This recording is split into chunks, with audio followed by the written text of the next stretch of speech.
Welcome to the first director commentary series. We're going to start with the oldest film that I have on my YouTube account, Final Vamp, or Final Vamp 63 as it was originally titled. I made this flick sophomore year of high school. It was for a video productions class. Final assignment of the year is when I made Final Vamp 63. And what we had to do is we had to make a 5 to 10 minute video. And what ends up happening is at the end of the year, this gets shown at the high school film festival. It's pretty cool. I shot this with 3 other people, James Monk, Aaron Pugh, and Troy Clark. Now, what I'm going to do is everyone sync up your films. Make sure the time code is 000. I'm going to give you a cue. Beep! Yeah. To start the flick. So is everyone ready?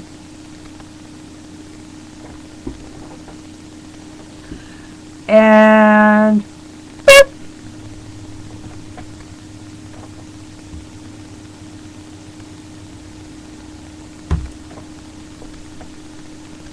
Blue Torch Productions. Now this whole video segment wasn't in the original cut of the film. It originally played as black video, but the audio was the same.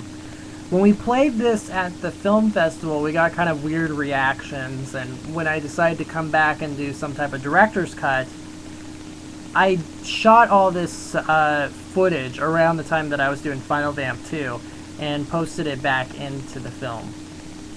So this is something relatively new for everyone.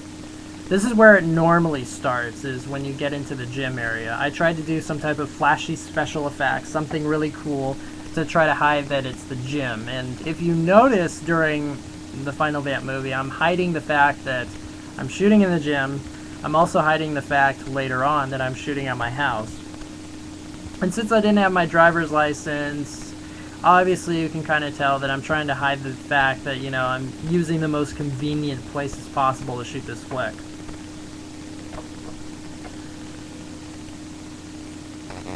Yeah, and this is my camera work here. I'm also acting and being camera guy at the same time. I remember vaguely that this was some of the first stuff shot. And I think at the time I was the only one working on this portion of the film, and I just kind of decided I was going to move the tripod all over the place and then shoot the sequences that I want. And so that's why there's a each shot in here is very steady, and that's just because the camera's on the tripod and I just move at certain angles, press record, run into the shot, get everything done, and then run back, move the camera somewhere else, jump in front of the camera, shoot the shot, and then move on. You're going to recognize my house in pretty much most of the films that I shoot. Every single portion of it has been filmed. Every nick and cranny is shown in one film or another. Now this is the Emerald Ridge High School gym, as I try to hide really hard. The idea of coming up with Final Vamp was we wanted to do an interrogation kind of film, something that has to deal with a secret agent spy and government in anarchy, as someone who's a terrorist, someone who doesn't believe in government, an antagonist, pretty much. So we came up with this whole idea that someone created this phony disc that copied a lot of the government's illegal files, and my character Sid has to go in and bring it back. And I got the name Final Vamp 63 from a friend of mine, his AOL account. I thought that it was because Final Vamp to me sounds like, in computer terminology, some type of software or program that helps the machine run. So something like that. So kind of a computer geek word. But originally I got all this rap when we had the trailer playing throughout the school on their TV sets that, oh, this is a vampire movie. And I always told them, what are you talking about? It's not a vampire movie, it's a secret agent film. But I guess I should have learned that anything that has to deal with vamp or something with a word that's familiar to another, they're going to recognize as something that's the most popular. But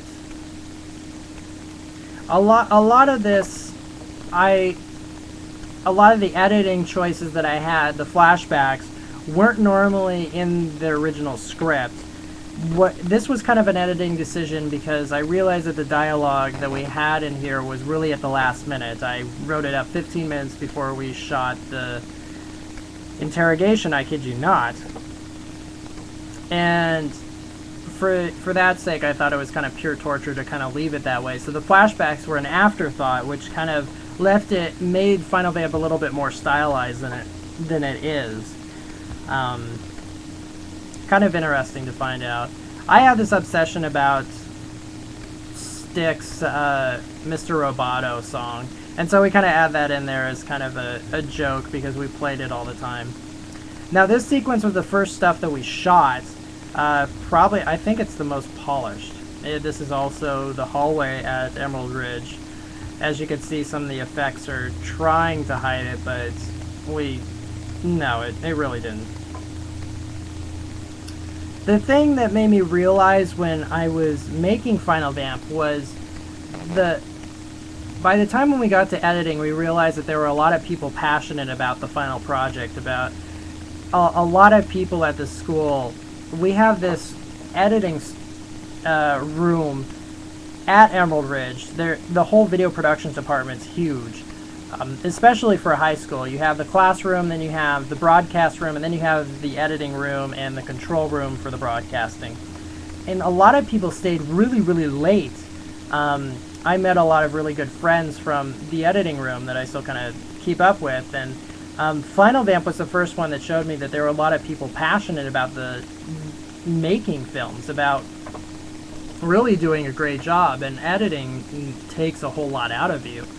And I can tell you there have been a lot of late nights working on Final Vamp, and I think Final Vamp also taught me a lesson too, to make sure that you plan definitely a lot ahead, because I think a lot of the things in Final Vamp you realize that were done at the last minute, that were never really got a whole lot of time to do. I know, for those of you who haven't edited, I know Final Vamp was the one that showed me rendering time. And rendering, what ends up happening is the computer has to process every single frame. If you add on an effect to a scene, it has to process. And I know it normally probably, for like a 5-second scene, would probably take like, I don't know, probably like a minute, 3 minutes to process every single frame so that the computer can play the film the way it is when you have the effect in it. And I know that Final Vamp was one of those lucky ones that ended up having to take 24-hour render times because of all the effects that we added in there. Also, in case if you didn't know, Final Vamp almost never ever got released because we had a problem where the computer hiccuped and it completely destroyed the file. So, this is my first director commentary. Hopefully you enjoyed it. Gave you a little bit of insights. If you can tell by my notes, I have plenty more that I can go through. But unfortunately the movie's over with, so I guess I'll move on to the next one. Yes. I will see you next time for the other director commentaries. I'm Scott Perry, and I'm signing out.